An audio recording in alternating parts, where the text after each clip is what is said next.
ओम नमो भगवती वासुदेवाय नमो। नमस्कार बंधुगण आपण मानकु आम यूट्यूब चैनल को स्वागत। बंधुगण आज भिडियो रे आमे आपण मानकु कहिबाकु जाउछु आपणक पई आज आसंता कालीर दिनटी किपरि साब्यस्त हेबो, ए दुई दिन आपणकु किपरि कटेइबे, केउ सबु जिनिस रे आपणकु फायदा मिलिबो आउ केउ सबु जिनिस रे आपणकु सावधानता अवलंबन करबा पई पड़िबो, आपणकर लव लाइफ किपरि रहिबो, कैरियर किपरि रहिबो, बिजनेस आउ व्यापार किपरि रहिबो, ता सहित स्वास्थ्यर महत्वपूर्ण इनफॉरमेशन मध्ये आमे आपण मानकु देबु। आउ ए वीडियो शेष रे आमे आपण मानकु किछि उपाय विषय कहबु जहा द्वारा आपण ए दुई दिन को आहुरी अधिक शुभ और मंगलदायक बनै परिबे। फ्रेंड्स, आगो को वीडियो आरंभ करिया पूर्व आपनको हमर रिक्वेस्ट कि जदि आपण हमर ए चैनल ले नुआ आछथि तो चैनल को सब्सक्राइब करंतु, सांगरे नोटिफिकेशन बेल को मध्ये ऑन करंतु, जहा द्वारा समय समय सह हमर नुआ नुआ वीडियो रो नोटिफिकेशन आपणक पाखरे पहुंचिबो। आसंतु जानिबा किपरि रहिबो आपणक पई आजि आउ आसंता कालीर दिन। सबुठारु प्रथमे आमे आपण मानकु कहिबु कि कोन आपणक पई ए दुई दिन रे सतरे पॉजिटिव रहिबाकु जाउछि। जदि कहिबु फ्रेंड्स, आज आउ आसंता काली आपणक वित्तीय स्थिति रे काफी सुधार आसीबो। किछि नुआ आरंभ करिबा पई ए दुई दिन आपणक पई बहुत ही अनुकूल घरे रहिबो। आपणकर परिश्रम प्रयासर सार्थक परिणाम आपणक सामना को आसीबो। जो माने विवाह योग्य सेमानक पई कोनोसी भल प्रस्ताव मध्य आज घर को आसी पारे। यह सहित जदि आमे कहिबा फ्रेंड्स, समाज एवं संपर्कियों भितर आपणकर प्रभावशाली व्यक्तित्व आउ सरल स्वभाव कारणरू मान प्रतिष्ठा आपणकर बनी रहिबो। समय किछि मिलाजुला प्रभाव मध्य आपणक पई नै करी आसीबो, किंतु ताहा द्वारा बहुत भल फल आपणक पई बनिबाकु जाउछि। किछि टाइम रे अति संपर्कियों भितर जहा भी क्लेश चलीथिला तो से सबु दूर विशेष भाव में आपणकर हेबो। ता सहित संपर्क रे पुणी थरे मधुरता देखा देबो। प्रतिष्ठित लोकंक सह संपर्क बढ़िबो आउ जहा भविष्यत पई बहुत ही लाभदायक सिद्ध हेबो। धार्मिक स्थल को जीवार प्रोग्राम मध्ये आपणकर बनिबो, जहा द्वारा बहुत अधिक शांति एवं हल्कापन आपण विशेष भाव में अनुभव करिवे। घरे सुख सुविधा संबंधित वस्तुर किणा किणी मध्ये करिवे। कोनोसी दामी उपहार मध्ये आपनको मिली पारे। विद्यार्थी मानक विषय जदि कहिबा, विद्यार्थी माने तांको चाकरी संबंधित कोनोसी क्षेत्र रे इंटरव्यू रो जोग मध्ये बनुछि। सेथि पई पूरा परिश्रमर सहित निजर कार्य रे प्रयास करंतु। निजर सिद्धांत रे कोनोसी भी प्रकार समझौता आज आपण आदु करंतु नाही। प्रभावशाली एवं प्रतिभावान लोकों सह अधिक टाइम आपण स्पेंड करिवे। एहा द्वारा आपणकर आत्मबल एवं आत्मविश्वास रे वृद्धि हेबो तथा नकारात्मक विचार मध्ये आपणकर दूर हेबो। भाग्य ठारू अधिक आपण आपणक कर्म उपरे विश्वास रखंतु। दिन आपणक पई आज बहुत ही भल रहिबो। आसंतु जानिबा आपणक पई कोन नेगेटिव रहिबो। जदि कहबा कोनोसी पारिवारिक कथावार्ता को नै भाई भौणी भितर लड़ाई झगड़ा होई पारे। घरर वृद्ध लोकों द्वारा सम्मान को खराब हेबाटू आपण बंचई रखंतु। ता सहित धर्म ना रे केही आपणकर नुकसान मध्ये करि पारे, सेथि पई आपण सावधान रहंतु। घरर कोनोसी वृद्ध लोकों स्वास्थ्य को लेके आपणकर चिंता रहिबो। डॉक्टर को पाखक मध्ये आपण जाई पारती। एहा सहित जदि कहिबा आपणको आपणकर स्वभाव रे ईगो को खत्म करबा पई पड़िबो, जहा द्वारा जहा भी सब प्रॉब्लम थिला सब प्रॉब्लम रे सॉल्व हेबो। कोनोसी भी योजना उपरे काम करिबा पूर्वरु आपण विचार थरे करि नियंतु। कोनोसी दुखद समाचार मिलिबा कारणरू किछि टाइम रे आपणको मन रे उदासी आ नकारात्मक विचार मध्ये आसी पारे, किंतु आपण शीघ्र ही से सबरु बाहर को बाहरिबे।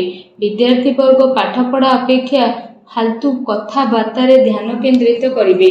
निजर महत्वपूर्ण कागज पत्र को बहुत ही अधिक संभाली के रखंतु, काहेकि ना जदि हजि जीवो तो मिलिबा बहुत ही कष्ट साध्य हेबो। घरे छोट कथा रे अकारण रे चिंता उत्पन्न हेबो, सेथि पई अधिक क्रोध करिबा ठारू दूरी रुहंतु। सामाजिक गतिविधि रो अधिक ध्यान न देई कि किछि अति संपर्कीय लोक आपणक उपरे नाराज होई पारंती, किंतु एक कथा उपरे ध्यान न देई आपण आपणकर कर्म उपरे लागि रखंतु। घरर वरिष्ठ लोकंकर मान सम्मान अवश्य बनिकी रखंतु। आसंतु जानिबा आपणकर लव लाइफ किपरि रहिबो। तो जीवन साथींकर भावनार आपण सम्मान करंतु। एहा द्वारा संबंध आहुरी अधिक मजबूत हेबो।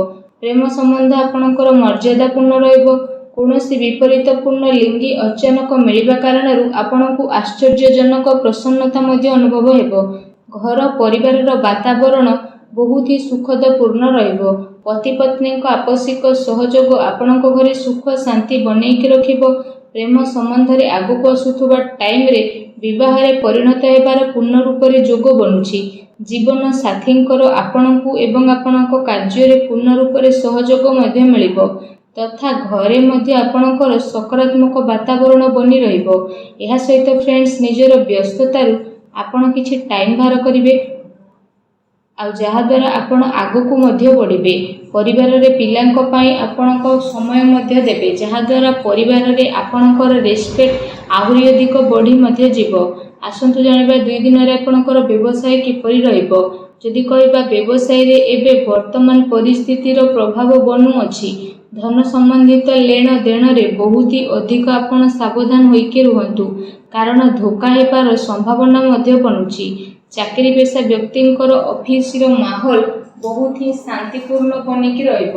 କାର୍ଯ୍ୟକ୍ଷେତ୍ରରେ ଯଦି କୌଣସି ପ୍ରକାରର ନିବେଶ କରିବା ପାଇଁ ଚାହୁଁଛନ୍ତି ତ ବିଶେଷ ଭାବରେ ସେସବୁ କାର୍ଯ୍ୟକୁ ବହୁତ ଗମ୍ଭୀରତାର ସହ ଆପଣ କରିବେ। ଏହାଦ୍ୱାରା ଆପଣଙ୍କୁ ବହୁତ ହି ଭଲ ରେଜଲ୍ଟ ପ୍ରାପ୍ତ ହେବ। ଦିନ ଆପଣଙ୍କ ପାଇଁ ବହୁତ ହି ଭଲ ରହିବ। ଚାକିରିରେ ନୂଆ ସମ୍ଭାବନା ମିଳିବାର ଆଶା ରହିଛି। ଏହା ସହିତ କାର୍ଯ୍ୟକ୍ଷେତ୍ରରେ ଅନ୍ୟର ହସ୍ତକ୍ଷେପ ଦ୍ୱାରା କର୍ମଚାରୀଙ୍କ ଭିତରେ ମତାନ୍ତର ହୋଇପାରେ, ସେଥିପାଇଁ ନିଜର ନିର୍ଣ୍ଣୟକୁ ପ୍ରାଥମିକତା ଦିଅନ୍ତୁ ତଥା ବ୍ୟବସାୟିକ ଗତିବିଧିରେ ନିଜର କଡ଼ା ନଜର ରଖନ୍ତୁ। ଏହା ସହିତ ଚାକିରି ପେଶା ବ୍ୟକ୍ତିମାନେ ଅଫିସରେ ପଲିଟିକ୍ସର ଶିକାର ହୋଇପାରନ୍ତି, ତେଣୁ ଟିକେ ସାବଧାନ ରୁହନ୍ତୁ। ଏହା ସହିତ ଏ ଦିନରେ ଆପଣ କୌଣସି କାରଣରେ କାର୍ଯ୍ୟକ୍ଷେତ୍ରରେ ଅଧିକ ଟାଇମ ଦେଇପାରିବେ ନାହିଁ, କିନ୍ତୁ ସହଯୋଗୀ ଆଉ କର୍ମଚାରୀଙ୍କର ଉଚିତ ସପୋର୍ଟ ଆପଣଙ୍କୁ ମିଳିବ। ଚାକିରି ପେଶା ବ୍ୟକ୍ତିବିଶେଷଙ୍କୁ ନିଜର ଉଚ୍ଚ ଅଧିକାରୀଙ୍କର ପୂର୍ଣ୍ଣ ରୂପରେ ସହଯୋଗ ପ୍ରାପ୍ତ ହେବ ଏବଂ ବ୍ୟବସାୟିକ କ୍ଷେତ୍ରରେ ଆପଣଙ୍କର କାର୍ଯ୍ୟକ୍ଷମତାରେ ବହୁତ ଅଧିକ ସଫଳତା ମିଳି ମଧ୍ୟ ଯିବ। ସେଥିପାଇଁ ପ୍ରତ୍ୟେକ କାର୍ଯ୍ୟକୁ ଆପଣ ବିଶେଷ ଭାବରେ ବହୁତ ଗମ୍ଭୀରତାର ସହ କରନ୍ତୁ। ଚାକିରି ପେଶା ବ୍ୟକ୍ତିଙ୍କୁ ତାଙ୍କର କାର୍ଯ୍ୟକ୍ଷମତା ପାଇଁ ପ୍ରୋତ୍ସାହନ ପ୍ରାପ୍ତ ହେବ, ଯାହାଦ୍ୱାରା ସେମାନଙ୍କ ମନ ବହୁତ ହି ପ୍ରସନ୍ନ ମଧ୍ୟ ରହିବ। ଆସନ୍ତୁ ଜାଣିବା ଆପଣଙ୍କର ସ୍ୱାସ୍ଥ୍ୟ କିପରି ରହିବ।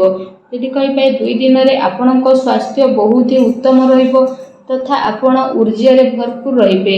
ଆପଣ ନିଜେ ନିଜକୁ କାଫି ସୁଖୀ ଆଉ ଚିନ୍ତାମୁକ୍ତ ମଧ୍ୟ ଅନୁଭବ କରିବେ।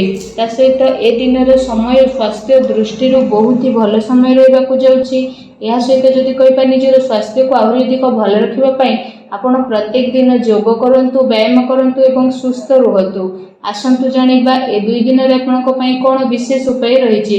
ଆମେ ଆପଣମାନଙ୍କୁ ଯେଉଁ ଉପାୟ ବିଷୟରେ କହିବାକୁ ଯାଉଛୁ, ଏ ଉପାୟ ଆପଣ ସନ୍ଧ୍ୟା ସମୟରେ କରିପାରିବେ। ବିଶେଷ ଭାବରେ ଯଦି ଆମେ ଆପଣମାନଙ୍କୁ କହିବୁ କି ଆପଣମାନେ ବିଶେଷ ଭାବରେ ସନ୍ଧ୍ୟା ସମୟରେ ଘରର ଈଶାନ କୋଣ ଅର୍ଥାତ୍ ଘରର ଉତ୍ତର ପୂର୍ବ କୋଣରେ ଏବଂ ଘରର ପୂଜା ସ୍ଥଳରେ ଆପଣମାନେ ଗୋଟେ ଘିଅର ଦୀପଟିଏ ପ୍ରଜ୍ୱଳନ କରନ୍ତୁ। ଏହାଦ୍ୱାରା ମାନସିକ ଭାବରେ ଆପଣଙ୍କୁ ଶାନ୍ତି ମିଳିବ ଆଉ ନକାରାତ୍ମକ ଶକ୍ତିର ମଧ୍ୟ ବିନାଶ ହେବ। ଭିଡ଼ିଓ କେମିତି ଲାଗିଲା କମେଣ୍ଟ କରିକି ଜଣାନ୍ତୁ। ଚ୍ୟାନେଲରେ ନୂଆ ଆସିଥିଲେ ଚ୍ୟାନେଲକୁ ସବସ୍କ୍ରାଇବ୍ କରନ୍ତୁ। ଧନ୍ୟବାଦ।